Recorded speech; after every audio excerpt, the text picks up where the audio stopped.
A ver, la serie es Batalla, así que es imposible hablar con dulzura. Jale, bueno. Prendo el calefactor y se escucha. Es imposible. Entonces, cierto grado de violencia tiene que haber, porque en una batalla hay violencia. Y en una batalla hay peligro. Y muchas batallas son de vida o muerte. Así que mi oración es que estés con la expectativa de lo que Dios va a hablar a través de su palabra. No tanto del que habla, sino de lo que Dios va a hablar a través del que habla. Y que sea lo más confrontativo y te lleve y te empuje y te arrincone a tomar decisiones. Especialmente no va a cambiar nada después del sermón, porque va a empezar un proceso de cambio y esa va a ser la gran decisión para hoy. ¿Estás conmigo? Supongamos, no es, pero supongamos que tenemos enfrente lo que es el ring de la vida. Porque cada día vos te levantás y te sentás en uno de los asientos y hay una confrontación constante con la maldad, porque estamos en un mundo de aflicción, así que no podemos esperar vivir en el cielo estando acá. Acá hay confrontación, acá hay peligros, acá hay ataques. Entonces, todos los días nos levantamos a una nueva batalla en el ring de lo cotidiano, del día a día. Por un lado está la silla del oponente, nuestro banco, donde todos nos sentamos, donde vos y yo nos levantamos y estamos listos para un nuevo día y un nuevo enfrentamiento. Y la criatura que se sienta en ese lugar es conocida en el infierno y en el cielo como esa criatura hecha a imagen de Dios, con ciertas décadas de experiencia en el ring y un historial de enfrentamientos con más caídas que victorias. Esa es la realidad.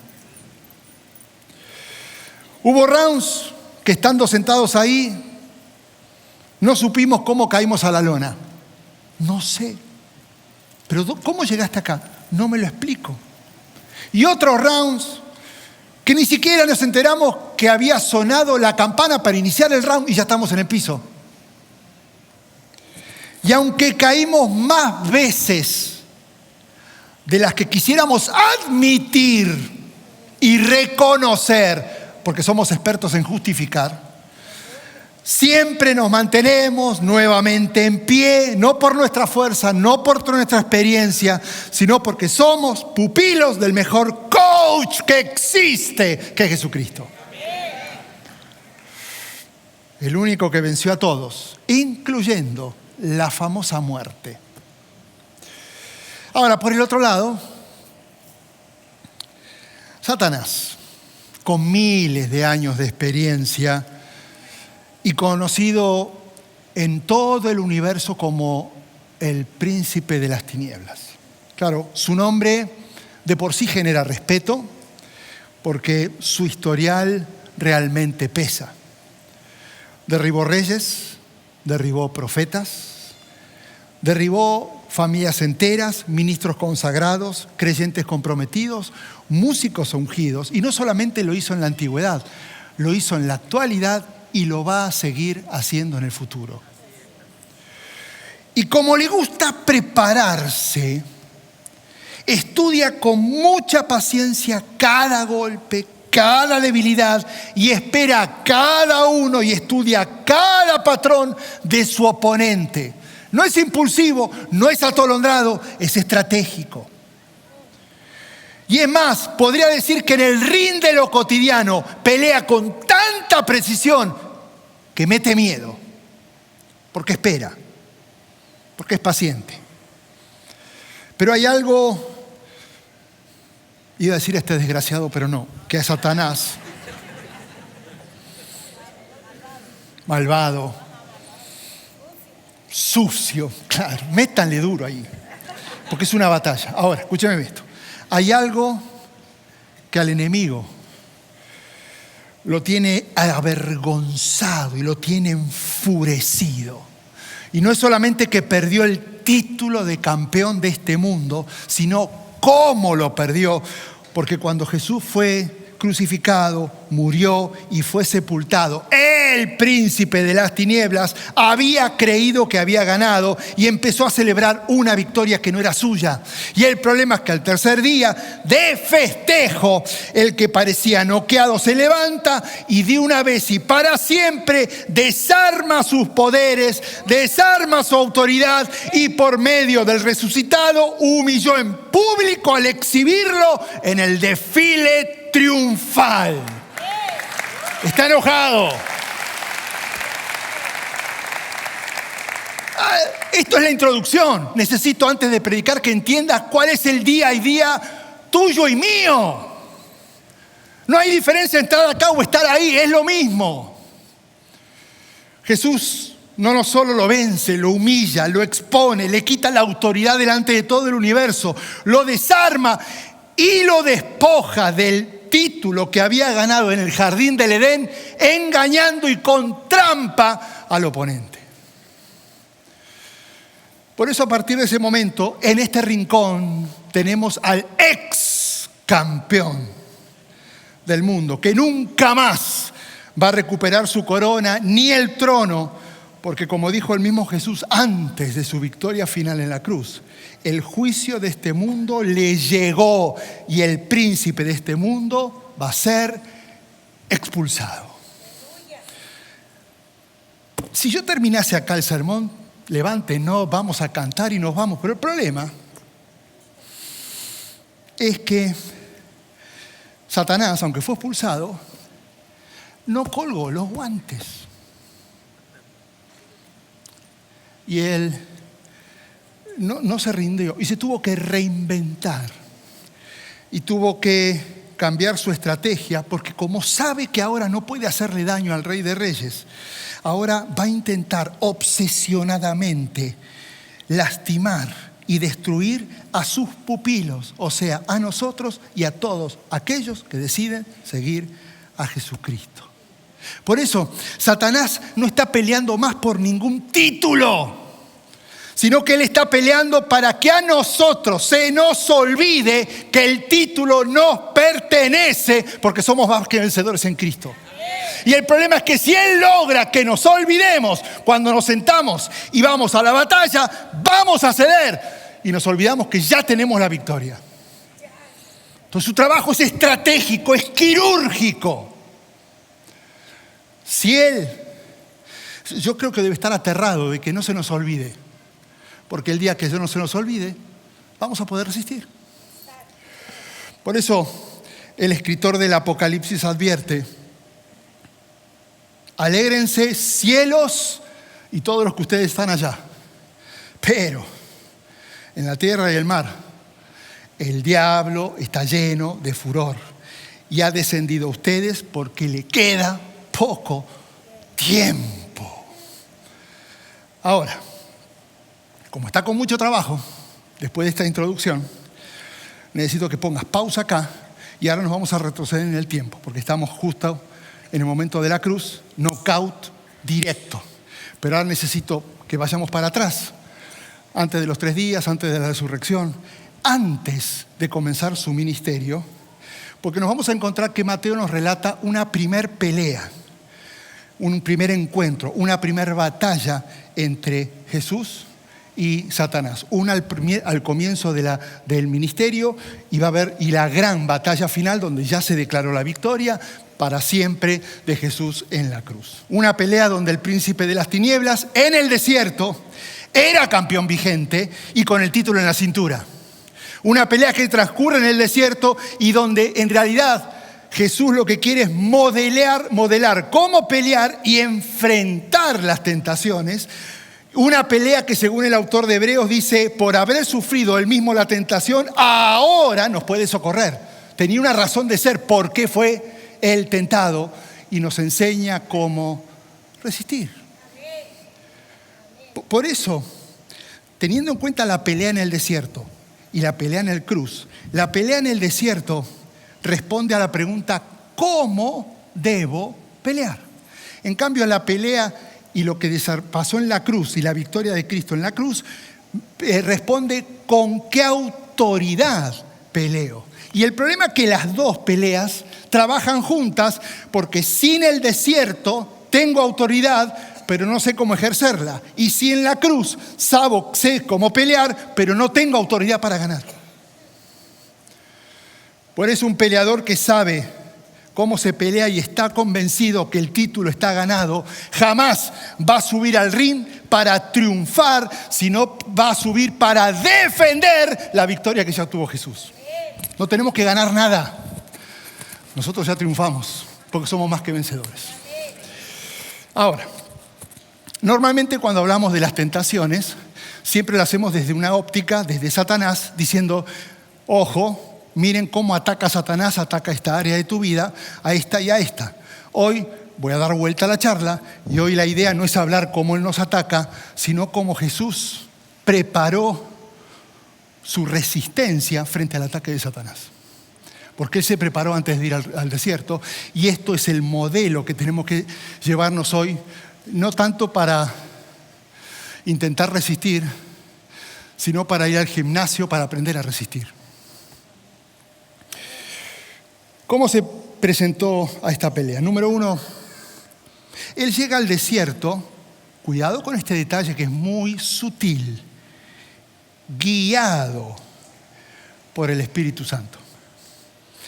Dice el verso 1 que el Espíritu lo llevó al desierto para ser tentado, o sea que el Espíritu ya sabía lo que iba a pasar. Y es interesante porque no dice que Jesús decidió ir al desierto, no dice que Jesús buscó al diablo porque le traía unas ganas, no dice que Jesús fue arrastrado o empujado a la fuerza al desierto, ni tampoco dice que lo sorprendió Satanás. Dice que el Espíritu Santo, que acababa de descender sobre él como paloma en el momento que Juan lo está bautizando en el capítulo 3, acaba de pasar eso. Ahora el mismo Espíritu es el que lo está llevando.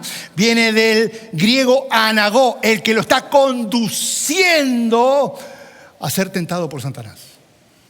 Y es interesante la palabra conducir, porque cuando alguien te conduce no te sigue, sino que te lidera, marca el ritmo, marca el camino y nunca va atrás, o va adelante o va al costado. Alguien que te conduce conoce el camino, conoce el destino a la perfección, conoce los detalles, conoce los riesgos. Alguien que te conduce nunca abandona al conducido, y aunque el camino y las circunstancias se pongan difíciles, ahí va a estar al lado. La pregunta es, ¿pero por qué Dios tuvo que enviar a su Hijo a enfrentar a Satanás para ser tentado?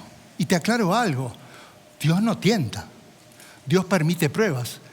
El que tienta es el mentiroso, el tentador, el que quiere que caigas. Porque acordate que ser tentado no es pecar. Ese es el momento antes de caer, y cuando vos caes, se cumplió el objetivo para Satanás, que te alejes de Dios. Por eso es tan importante trabajar la resistencia. Si yo resisto, me acerco a Dios. Si yo cedo, me alejo a Dios. ¿Por qué fue llevado a ser tentado? Primero, creo yo, para cambiar la historia de lo que había pasado con Adán. Misma historia. Pablo dice, así como por la desobediencia de uno solo muchos fueron hechos pecadores, también por la obediencia de uno muchos serán hechos justos. La historia estaba cambiando. Además, Jesús fue como hombre para poder representarnos e interceder con autoridad. Mira lo que dice el autor de Hebreos. No tenemos un sumo sacerdote incapaz de compadecerse en nuestras debilidades, sino uno que fue tentado de la misma manera que nosotros, aunque no pecó y no cedió. Y en tercer lugar, me llama la atención esto, porque si Jesús hubiera llegado a la cruz sin haber enfrentado la tentación directamente, Satanás podría haber argumentado que nunca tuvo su oportunidad para hacerlo caer. Entonces Dios se la dio. Obviamente no pudo hacer nada. Por eso el Padre no envió a su Hijo a sufrir, lo envía para mostrarnos cómo resistir la tentación, porque el desierto no es el lugar donde todo se pierde, sino donde se descubre el Espíritu Santo. Así que no te preocupes por caminar en la vida y despertar cada mañana intentando evitar las tentaciones. Es imposible. Preocúpate por vivir lleno del Espíritu Santo para poder resistir las tentaciones y permanecer firme. Y escúchame esto, no esperes caer para ser lleno de Él. Hacelo antes para que en el momento que llegue la tentación, esa tentación te agarre lleno de su presencia. Esto es un trabajo de prevención. Todavía no empezó el round, lo está llevando, pero Jesús llega lleno. No es que lo llenó una vez que se encontró con Satanás. Segundo lugar, llegó al desierto con un entrenamiento súper disciplinado. Dice que después de ayunar 40 días y 40 noches, obviamente tuvo hambre. Y todavía no sonó la campana. Todavía no empezó la pelea. Sigue sentado acá. Todavía no estás en el ring. Él está preparándose durante 40 días y 40 noches. Satanás comienza su ataque siempre en dos momentos especiales en la vida de alguien. Cuando Dios te bendice, cuando recibís una bendición o cuando estás débil y vulnerable. Simplemente como contexto a lo que Jesús está haciendo. El ayuno no era un detox gástrico cultural. Era un medio por el cual la persona, escucha bien, negaba su cuerpo y sus deseos para poder enfocarse en las cosas espirituales. Ese era el deseo de decir, dejo de comer porque lo busco a Él. Era decirle al cuerpo, hoy no voy a hacer lo que querés, sino que vas a acompañarme a encontrar lo que estoy buscando, más de Dios. Era sujetar las necesidades del cuerpo a una necesidad espiritual. El primer día es difícil, el segundo día intolerable. Después de unas semanas, como el estómago se empieza a cerrar, desaparece el hambre y el cuerpo empieza a alimentarse del mismo cuerpo. Cuando ya pasan muchas más semanas, ahora vuelve el hambre y quiere decir que estás en un nivel de inanición porque ya el cuerpo no tiene de dónde comer de su propio cuerpo y ahí es justo cuando estás a punto de morir de hambre. Ahí está Jesús. En ese momento está Jesús. Y ahí comienza Satanás su ataque. No en el día 1, al final de los 40 días. Cuando uno comienza a debilitarse físicamente, emocionalmente, espiritualmente por diferentes circunstancias, las consecuencias pueden ser devastadoras, especialmente a la hora de tomar decisiones. Por eso aparece en escena Satanás, porque como sigue y conoce y tiene miles de años estudiando el comportamiento nuestro, espera el momento exacto para hacernos propuestas estando débiles que nos pueden llegar a sonar razonables y aparentemente podrían aliviar nuestro dolor y nuestra presión, pero son mentiras.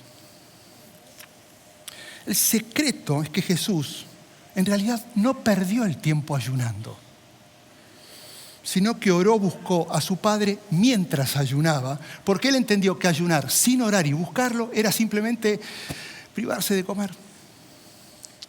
Lo que hace poderoso a un ayuno, escucha bien, no es la falta de alimentos al cuerpo, sino lo que el espíritu se va alimentando de Dios mientras el cuerpo espera por alimentos. Y déjame mostrarte lo que esta situación nos modela y enseña, porque hay dos tipos de pupilos que aman al Señor, que siguen al Señor, que adoran al Señor, pero hay dos tipos de pupilos. El pupilo que estudia a fondo cómo pelea Jesús y sabe de memoria todo lo que tiene que hacer, todo lo que tiene que decir, pero cuando llega el día 40, con el cuerpo agotado y la mente nublada, toda esa información no llega al corazón porque es solo información y cede a la tentación. Pero sabes todo de Jesús.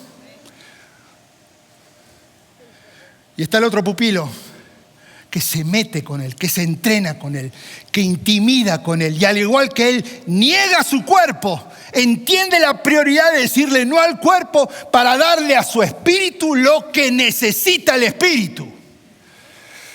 El día 40 no es el día para comenzar a entrenar, es el día para sacar todo lo que entrenaste. Cuando decidas hacerlo, no esperes a que llegue el ataque. Es tarde. Tenés que entrenarte para resistir cuando llegue el ataque. Por eso caemos tan fácilmente. Tercer lugar, fue al desierto instruido en la palabra. Interesante porque el tentador se acerca y le propone: si eres el Hijo de Dios, sí, no es tonto, ¿no?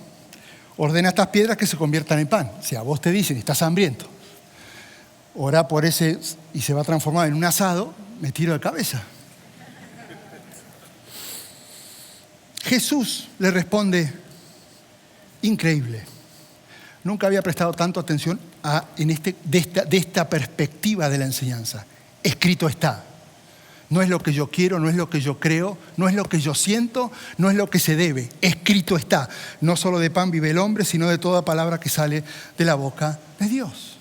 Y luego, segunda tentación, sabes que lo lleva al pináculo más alto del templo y sabiendo que los ángeles lo iban a sostener, le vuelve Jesús a responder, escrito está, no pongas a prueba al Señor tu Dios. Y me imagino con ese dedito a decir, ni se te ocurra, pero estando débil. No saques de vista porque parece que esto se levantó y ahora tiene un tubo de energía. No, sigue estando sin comer. Pero con su espíritu saciado con su espíritu. Escrito está no es una casualidad, no es una muletilla, es un participio perfecto pasivo, que significa que una acción pasada siempre tendrá efecto presente continuo.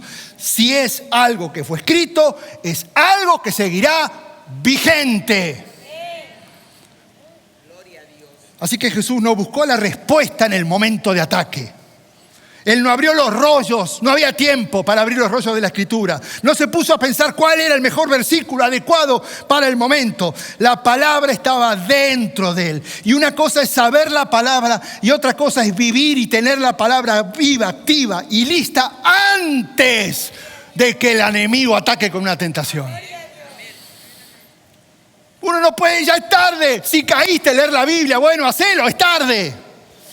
Es antes. Para que cuando venga la tentación le digas no. No porque tenés carácter, sino porque está en la palabra que tenés que resistir.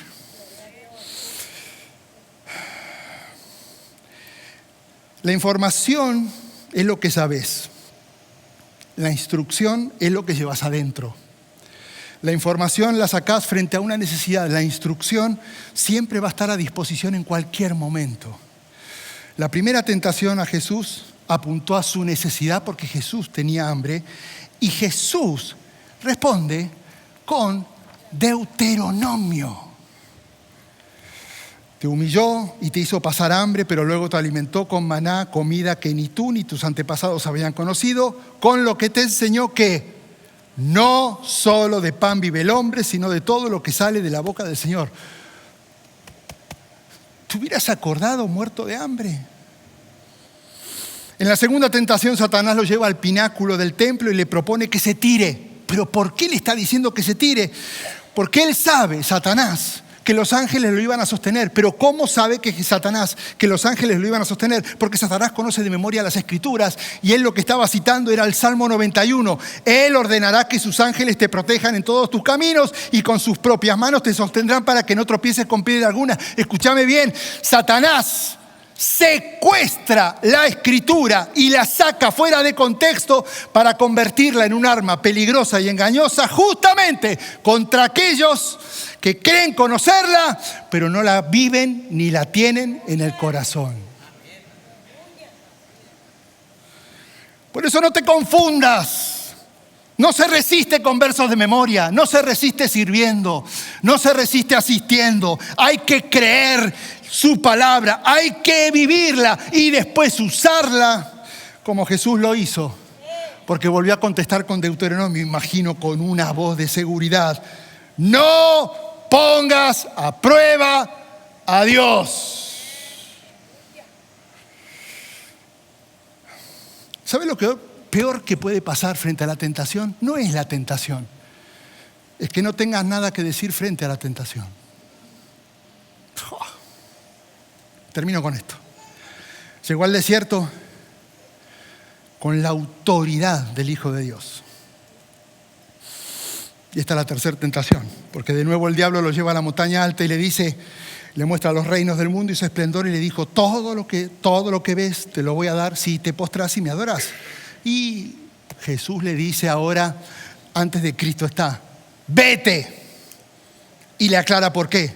Adora al Señor tu Dios y sírvele solamente a Él. Y esta es la tentación más peligrosa que Satanás le está haciendo, porque otra vez Satanás está sacando fuera de contexto un texto que está en el Salmo 2, donde Dios hace una promesa a su Hijo. Pídeme y como herencia te entregaré las naciones y serán tu propiedad los confines de la tierra.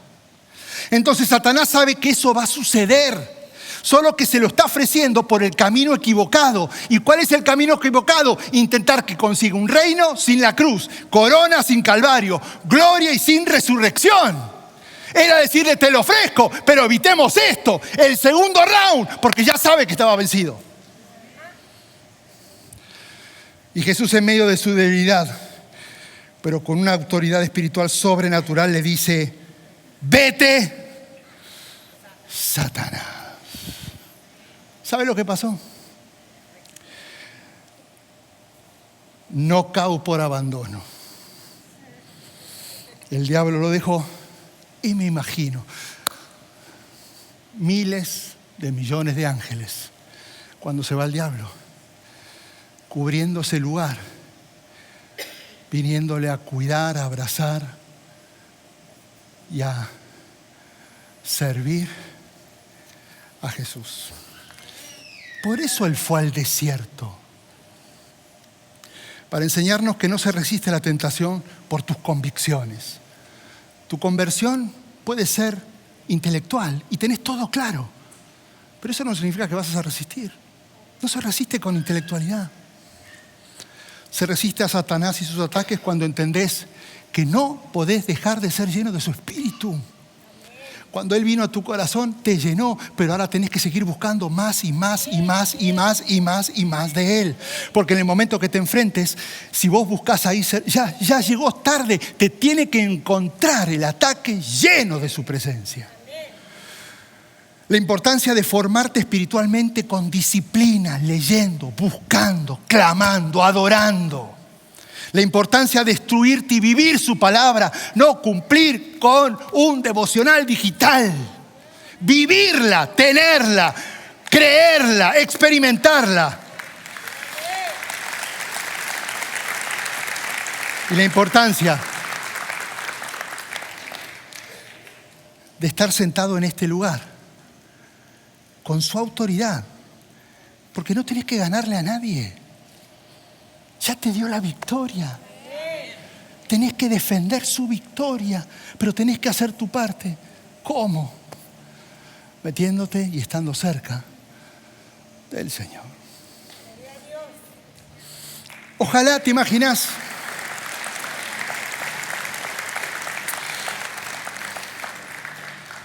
la tentación no es una negociación, es una decisión. Por eso esta charla es cero emocional. No va a tu emoción, porque esto no se siente. Esto va a tu voluntad. Es una decisión.